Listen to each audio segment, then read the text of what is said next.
warna hitam itu tidak selalu mencerminkan, atau kadang-kadang di gelas tuh nampak ada ampas-ampasnya yang kotor.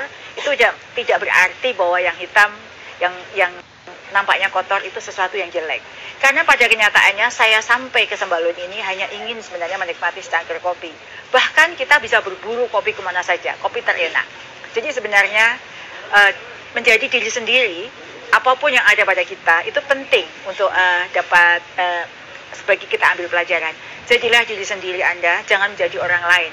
Sebagaimana kisah dari kopi, kopi yang hitam itu tak selalu jelek, karena disitulah sebenarnya nilai dari sebuah minuman itu muncul. Jadilah diri sendiri ya, seperti secangkir kopi. Itu pesan yang paling penting dari kopi. Jangan di orang lain, karena sebenarnya Anda itu siapapun Anda, dimanapun Anda berada, apapun profesi Anda, guru dimanapun Anda berada, pasti Anda punya nilai lebih yang kalau kita gali, itulah sebenarnya mutiara dalam diri kita sendiri. Jadilah diri sendiri, maka Anda akan menjadi pribadi yang bernilai. Itu pesan yang paling penting dari kopi untuk hari ini. Nah, baik Bapak Ibu semuanya, saya akan memulai diskusi kita yang sudah join sore ini. Ini sudah banyak yang join. Boleh nggak menulis dari mana saja Anda berada? Ayo, ini ada welcome to Sembalun Ibu, terima kasih kepada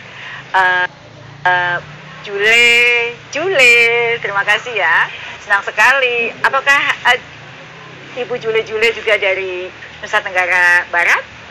Nah, kalau iya, ayo bergabung di sini. Kita sedang di restoran apa namanya? HK ya, di restoran HK itu, aduh kalau mau ke sini jauh, tinggi sekali ya perjalanan kita sampai ke puncak. Tapi aduh, kenikmatan yang kita dapatkan itu tak tergantikan ya dengan lelah kita sepanjang perjalanan. Kalau yang sudah bergabung boleh menulis dong, Anda dari mana saja. Oh ya, selamat sore, selamat bergabung Bapak Ibu Guru dari Lombok Timur. Ada Situbondo, halo apa kabar Situbondo, Cilacap, dari Blora juga, terima kasih sudah bergabung. Dari Surakarta, Rembang, terima kasih. Kemudian dari Palembang, dari Indramayu juga sudah bergabung. Dari Cirebon, halo Bapak Ibu dari Cirebon, dari Banyumas, dari Sumatera Utara. Kalau belum nulis, ayo nulis supaya saya sapa. Dan juga kepada seluruh Bapak Ibu Kepala BGP dan keluarga besar BGP di seluruh Indonesia yang sudah bergabung, terima kasih sudah bergabung menyimak ngopi pada sore hari ini. Nah Bapak Ibu semuanya, sesi sore hari ini, kalau belum nulis ya, ayo saya tunggu Bapak Ibu dari mana saja. Nah Bapak Ibu, bagi yang ingin atau penasaran, ingin tahu sebenarnya sih transformasi PPG yang sedang dikerjakan oleh Ditjen GTK itu apa saja sih?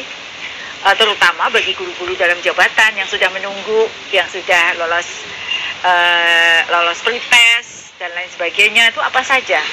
Terobosan apa sih yang dilakukan oleh Ditjen GTK untuk guru-guru dalam jabatan dan juga untuk guru-guru yang calon guru ya, yang ingin mengabdikan diri, mendedikasikan diri menjadi guru.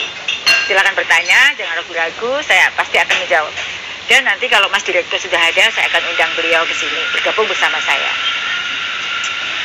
Iya, ini sudah ada nih ya, dari Pak Muhammad Agus Salim. Halo Pak Muhammad Agus Salim, apa kabar Pak? Bapak ya, sehat ya Pak ya? Semoga Bapak terus bersemangat menjalankan tugas sebagai guru. Ini juga ada dari Bu Resti Meliani. Halo Ibu, halo juga. Sehat selalu ya Bu. Semoga Ibu terus bersemangat menjalankan mendidik anak bangsa. Nah, dari Pak Muhammad Agus Salim pertanyaannya adalah, kenapa PGSD hanya guru kelas SD? Tidak bisa lintas jenjang. Yang PAUD kok bisa ya jadi guru kelas SD? Pertanyaan yang bagus sekali. Jawabannya tentu sebenarnya sejak tahun 2022 kami juga sudah membuka pendaftaran untuk PPG, program PPG Prajabatan. Linearitas untuk bidang studi guru kelas SD memang spesifik hanya dapat dipilih oleh S1 PGSD atau PGMI. Namun dengan jumlah kekosongan guru kelas SD sangat besar. Jadi sebenarnya itu kalau sekarang guru PAUD itu bisa mengajar SD, lalu guru-guru mata pelajaran yang linear untuk ngajar SD itu boleh daftar di SD, itu sebenarnya karena ada kekosongan yang luar biasa besar pada guru kelas SD. Jadi bagi teman-teman lulusan S1 PGSD, bukan yang kami buka itu mengambil porsinya S1 PGSD, tetapi memang jika semua S1 PGSD daftar itu masih kosong, sehingga karena kekosongan yang demikian besar maka belum dapat dipenuhi oleh lulusan PGSD atau PGMI, sehingga sejumlah prodi S1 kependidikan dapat dilinearkan dengan bidang studi guru kelas SD. Ini bukan cuma ngawur ya linearitas ini, karena kalau Bapak Ibu tahu, bagi sertifikasi mata pelajaran yang diajarkan di SD itu kalau dia pada saat mencari pekerjaan ya, kalau sudah punya sertifikasi dia sudah linear, aturannya sudah ada, mereka linear untuk mengajar di SD. Oleh karena itu, sekaligus agar mereka belajar pedagogi guru SD, maka S1 yang mata pelajarannya ada tersedia di SD, sementara ini linear untuk SD. Sampai kapan ya? Sampai supply demand ini terpenuhi gitu ya. Kebijakan yang terbaru adalah kegawat daruratan guru SD dapat kita atasi dengan linearitas yang sudah kita sempurnakan saat ini. Contohnya apa ya? Pendidikan matematika, pendidikan bahasa Indonesia, IPA, IPS, PPKN, dan juga PG PAUD itu linear dengan SD. Gitu ya Bapak Ibu ya. Semoga pertanyaan ini bisa menjawab Bapak Ibu semuanya terkait dengan yang sekarang sedang Bapak Ibu gelisahkan gitu ya. Ini ada juga nih berikutnya dari teacher Kirana, Bu Kirana ya. Bu Kirana, apa kabar Bu Kirana? Ibu ada di mana? Semoga Ibu sehat terus dimanapun Ibu berada ya. Pertanyaan Bu Kirana adalah bagaimana dengan saya lulus PPG tapi jam sekolah induk sudah penuh. Ya Bu Kirana, jika jam mengajar sekolah di sekolah induk sudah penuh, walaupun memang mempunyai sertifikat pendidik, maka tunjangan profesi akan cair jika memenuhi persyaratan beban mengajar per minggu. Tentu kami saat ini kan sedang melakukan redistribusi guru.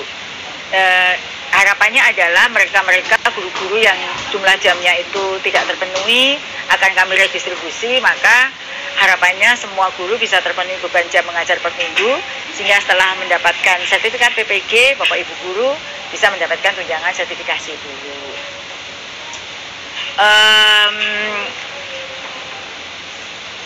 Ada juga ke bawah sedikit. Apakah ya ini ada pertanyaan lagi nih, masa depan PPG Praja khususnya yang baru masuk 2024 setelah lulus akan seperti apa mekanismenya? Jadi kalau bagi prajabatan PPG yang setelah lulus akan memperoleh serdik, akan memiliki peluang yang sangat besar untuk dapat mengikuti dan lulus seleksi ASN P3K guru. Masa yang akan datang, lulusan S1 D4 yang linear bisa langsung mendaftar ya menjadi ASN tanpa ASN. Kalau sekarang kan kenapa kami sudah capek-capek kuliah S1 D4 kependidikan tidak bisa ngelamar ASN P3K. Kami sedang merancang program di mana nanti lulusan S1 D4 bisa langsung daftar menjadi ASN. Kemudian setelah mendapatkan penempatan, maka nanti akan menempuh pendidikan PPG setelah mendapatkan penempatan. Jadi ini kita sedang terus sempurnakan program ini. Sepertinya Mas Direktur sudah hadir nih. Ayo Mas Dir, bisa bergabung dengan saya di sini sambil kita minum kopi. Semoga Mas Direktur, gimana Mas perjalanannya ke sini? Jauh Bu Dijen. Jauh ya. Jalan berkelok-kelok. Tapi bagus kan? Bagus Bu. Iya, jadi indah sekali ya pemandangannya. Nah, Mas Direktur juga baru hadir di sini menempuh perjalanan yang panjang dari Lombok ya, karena tadi ada kegiatan yang harus Mas Dir ikuti di Lombok sehingga baru sampai. Bagi saudara-saudara sahabatku guru seluruh Indonesia yang belum ketemu dengan Direktur PPG, ini beliau orangnya ya, ganteng ya, masih muda. Ya Mas Direktur, gimana, sehat semua? Sehat Bu Dijen, semoga Ibu juga selalu diberikan kesehatan. Mas Direktur, ini ada kopi yang bisa diminum, silahkan dicicipin dulu sebelum keburu dingin. Ini kopi dari Sembalun loh Mas, luar biasa kopinya, boleh diseruput.